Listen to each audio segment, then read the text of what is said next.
ragazza che saliva sulla cima della chiesa, ho capito che voleva gettarsi di sotto. Le parole del poliziotto che ieri a Venezia è riuscito a salvare una ventenne prima che precipitasse nel vuoto. È ricoverata in terapia intensiva ma non sarebbe in gravi condizioni un 82enne salvata dall'annegamento questo pomeriggio a Jesolo. Provvidenziale l'intervento dei Bagnini. Si trova al Cafoncello di Treviso un 54enne di Marcon rimasto coinvolto con la moto in un incidente a Roncade, trasportato in elisoccorso. Le sue condizioni sono gravissime. Quest'inverno la crisi energetica e il caro bollette rischiano di lasciare al freddo 500.000 di veneti. L'allarme della CGIA di Mestre attraverso i dati dell'Osservatorio Italiano sulla povertà energetica.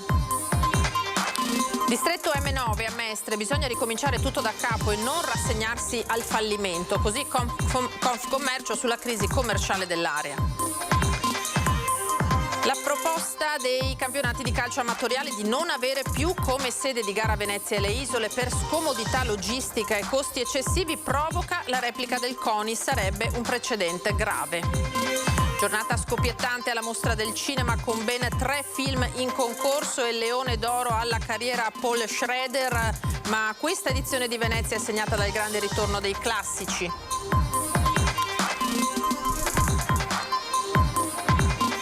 Buonasera, bentornati, siamo in diretta dunque con l'edizione di Venezia dei telegiornali di Antenna 3. Partiamo dalla testimonianza di quello che è già stato ribattezzato il poliziotto eroe Alberto Crispo, l'agente che ieri a Venezia è riuscito ad afferrare la turista di 20 anni che si era arrampicata sulla chiesa degli Scalzi e voleva gettarsi nel vuoto. Vediamo.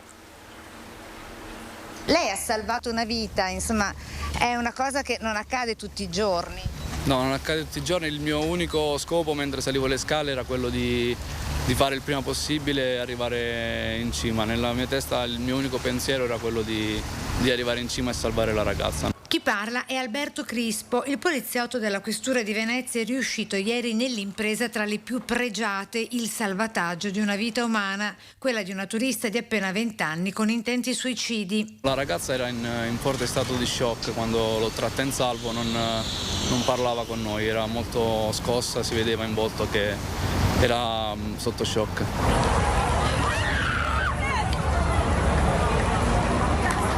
E mentre la ragazza già penzolava nel vuoto, è stata letteralmente avvinghiata dalla presa salvifica del poliziotto. L'ha afferrata proprio mentre si stava lasciando precipitare da quei 26 metri d'altezza dalla cima della chiesa degli Scalzi a Venezia. Miracolosa la corsa contro il tempo del poliziotto che decideva tra la morte e la vita della turista. Mi sono portato su sul ponteggio, ho salito di corsa il ponteggio cercando di fare il più velocemente possibile con l'unico scopo di riuscire a trarre in salvo la ragazza o evitare che potesse gettarsi nel vuoto. 30 anni appena, marito e padre di 2 bimbi piccoli, l'agente del NOP, il Nucleo Operativo Ordine Pubblico, in squadra con il collega Gianluigi Calabrese in pattugliamento antiborseggio e antiabusivismo in zona stazione, oggi non vuole essere definito un eroe. Ho fatto solo il mio dovere, dice. No, eroe no, ho svolto solo il mio lavoro, quello che svolgiamo tutti i giorni e sono fiero di essere della polizia e di essere accanto al cittadino. La pacatezza e la modestia di questa gente a molti di noi ricorda invece quanto l'impossibile diventi possibile soltanto a pochi eletti, i nostri angeli eroi. È ricoverata in terapia intensiva ma non sarebbe in gravi condizioni una 82enne salvata dall'annegamento in questo caso nel pomeriggio a Jesolo. Provvidenziale l'intervento dei Bagnini. Ha rischiato di annegare ad una 50 di metri dalla riva una 82enne della provincia di Bolzano in vacanza a Jesolo col marito.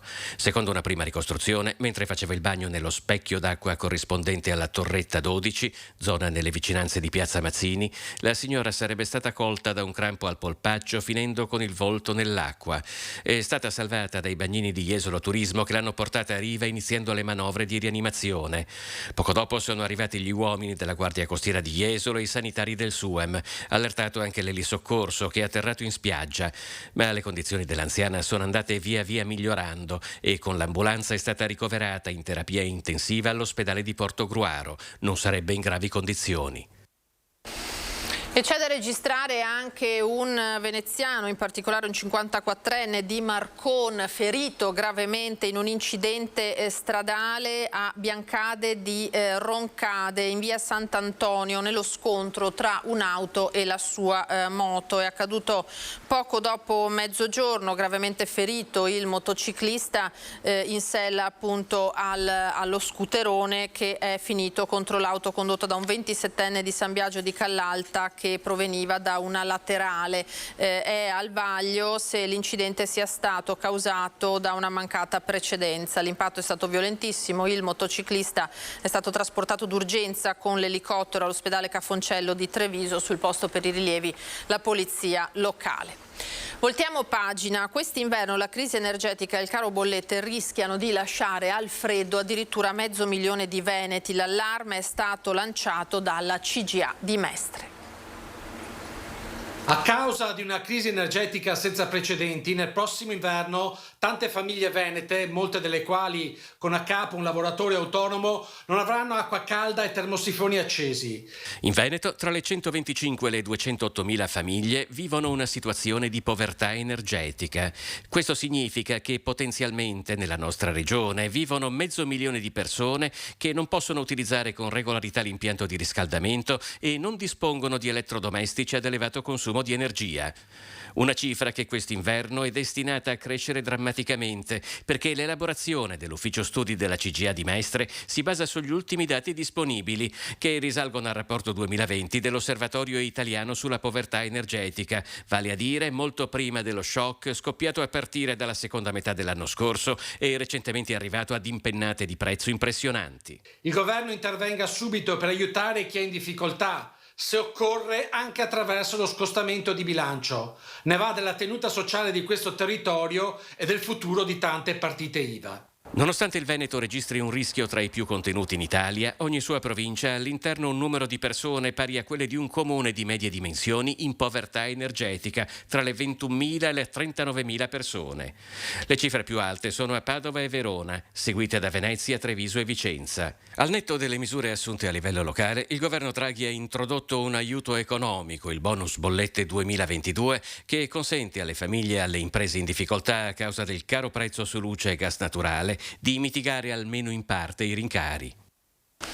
Ora parliamo del distretto M9 a Mestre. Bisogna ricominciare tutto da capo e non rassegnarsi al fallimento, così Confcommercio sulla crisi di quell'area.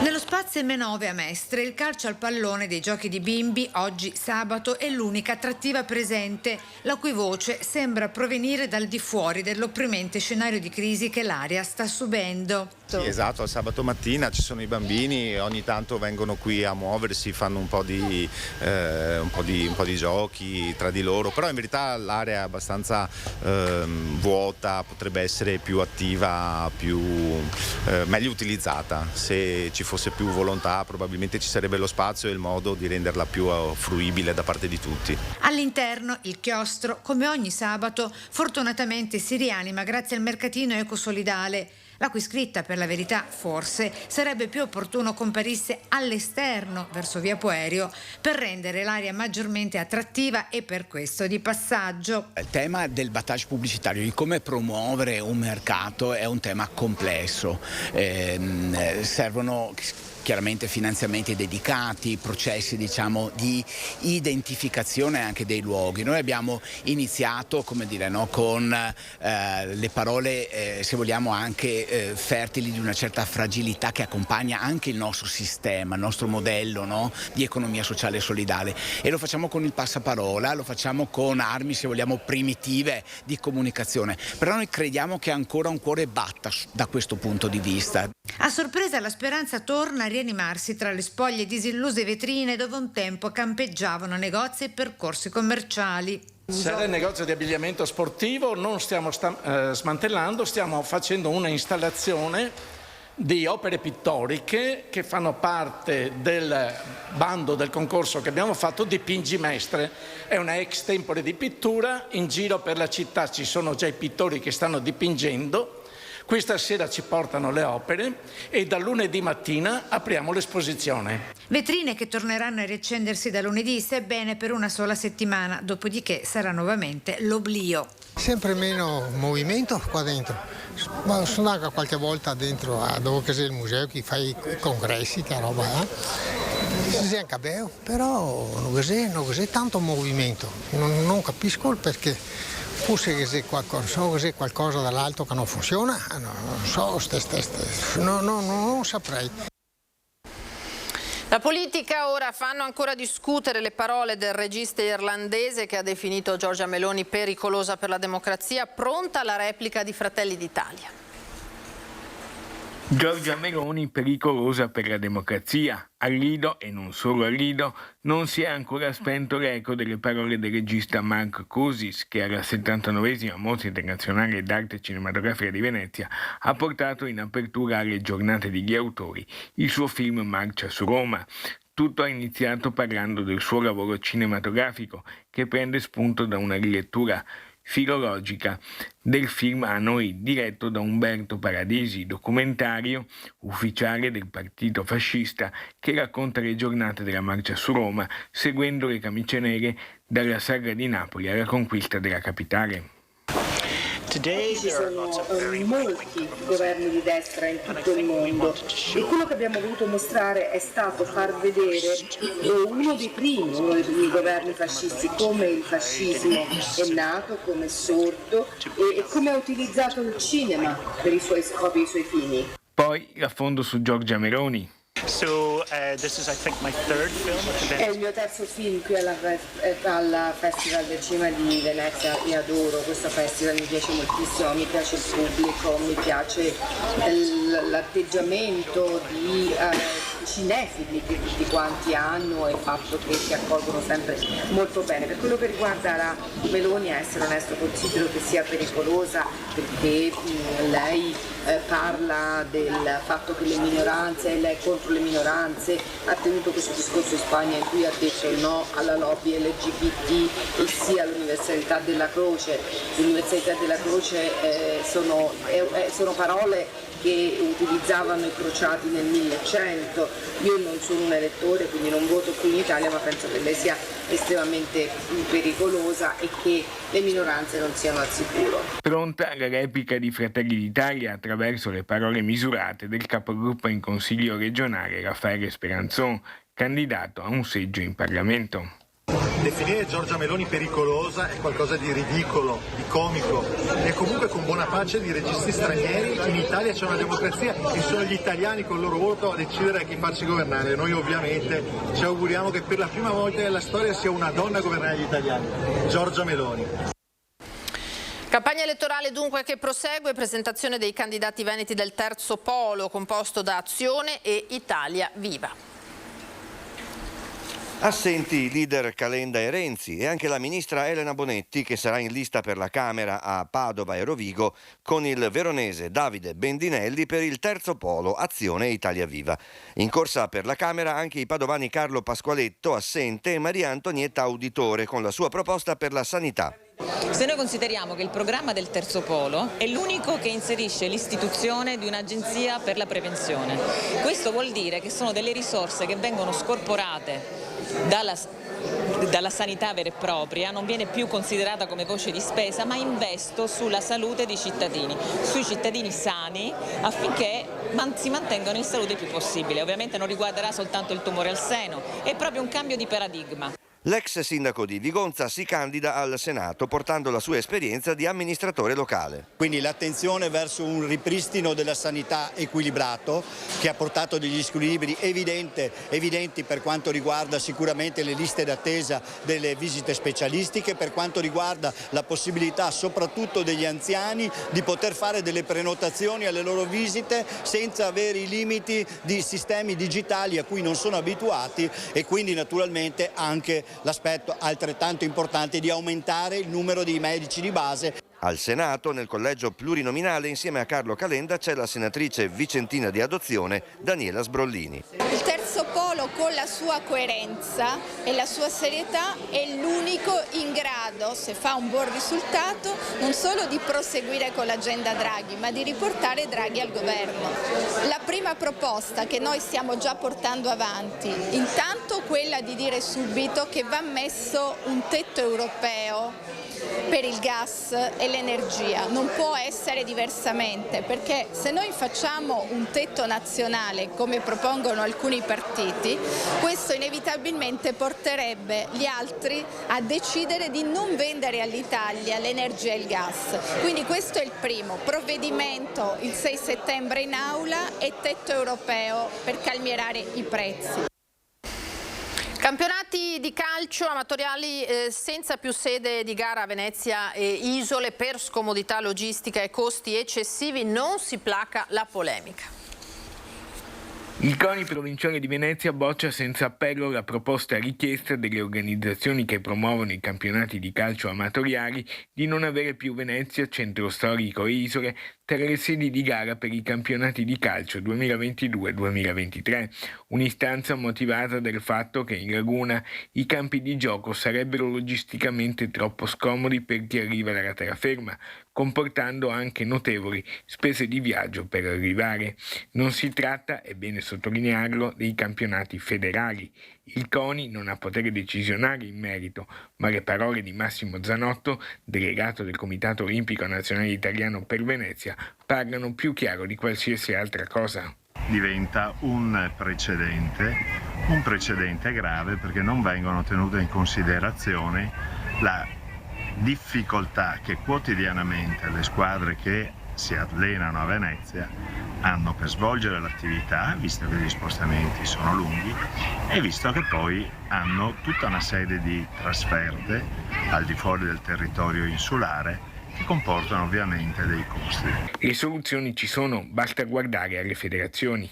Credo che le soluzioni ci siano, possono essere adottate. Sicuramente da parte del Comune ci sarà la massima collaborazione per riuscire a trovare una soluzione. CONI, Comune e tutte le istituzioni sono pronte a lanciare un salvagente e dare una mano. Basterà a salvare il calcio tra Cagli e Campielli? Da parte nostra, come CONI, c'è la piena disponibilità a collaborare, a mettersi in gioco e a partecipare a un tavolo se necessario per trovare e individuare quelle che possono essere le soluzioni migliori per risolvere questo problema. Ora al Lido, giornata scoppiettante alla mostra, ben 3 film in concorso a Venezia 79. Giornata ricchissima alla 79esima Mostra Internazionale d'Arte Cinematografica di Venezia.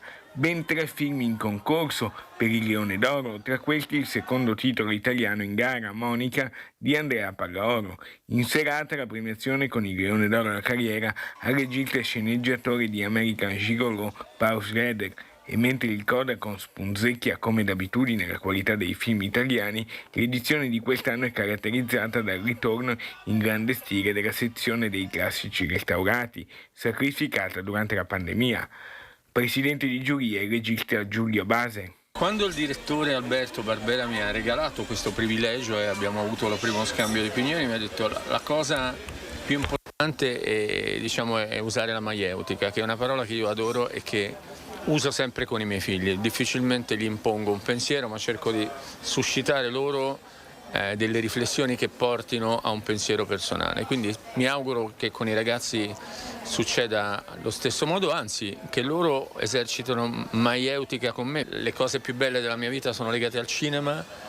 La colonna vertebrale della mia vita è legata al cinema, il sostegno anche quotidiano della mia famiglia, come si dice, il pane quotidiano è il cinema, quindi davvero è la vita. I suoi progetti futuri, il rapporto con Venezia. Dire che l'adoro è dire poco.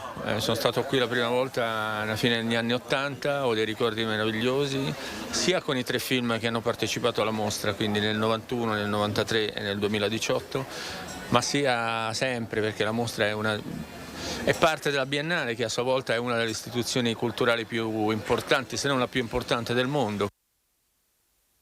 Sarà una domenica di grandi emozioni quella di domani su Antenna 3, possiamo dire tra sacro e profano. Domani mattina dalle 10 la diretta della beatificazione di Papa Albino Luciani. La piazza di Canale d'Agordo, sua terra natale, si alternerà a quella di San Pietro, dove Papa Francesco officerà il rito per proclamare Luciani beato. Poi nel pomeriggio dalle 15:45 tutt'altro tema, tutt'altro scenario.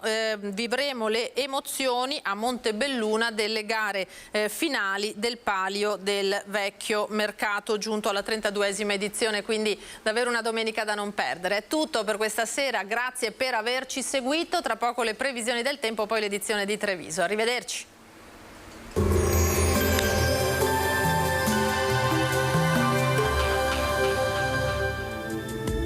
Benvenuti al Meteo. Un fronte instabile si allontana dall'Italia, il tempo dunque migliora sul nostro territorio. Vediamo il dettaglio di domenica 4 settembre. Sul Veneto la giornata sarà caratterizzata dalla presenza del sole, come vediamo. Il cielo sarà sereno o al massimo poco nuvoloso, isolati acquazzoni al pomeriggio in montagna. Temperature in ripresa, minime tra 13 e 20 gradi, massime invece comprese tra i 25 e i 29 gradi all'incirca. Spostiamoci ora sul Friuli Venezia Giulia. Cielo poco nuvoloso al mattino, un po' più variabile invece nel pomeriggio, con la possibilità di qualche rovescio sui rilievi. Temperature minime tra 15 e 20 gradi, massime sui 25 e 28 gradi. Infine diamo uno sguardo al Trentino Alto Adige, dove non cambia la situazione. Avremo anche qui un ampio soleggiamento, solo con la formazione di locali nubi basse nelle ore più fredde sulle vallate. Temperature minime intorno ai 15 gradi, massime sui 27-28 all'incirca. Dal meteo di Antenna 3 per ora è tutto, arrivederci al prossimo aggiornamento.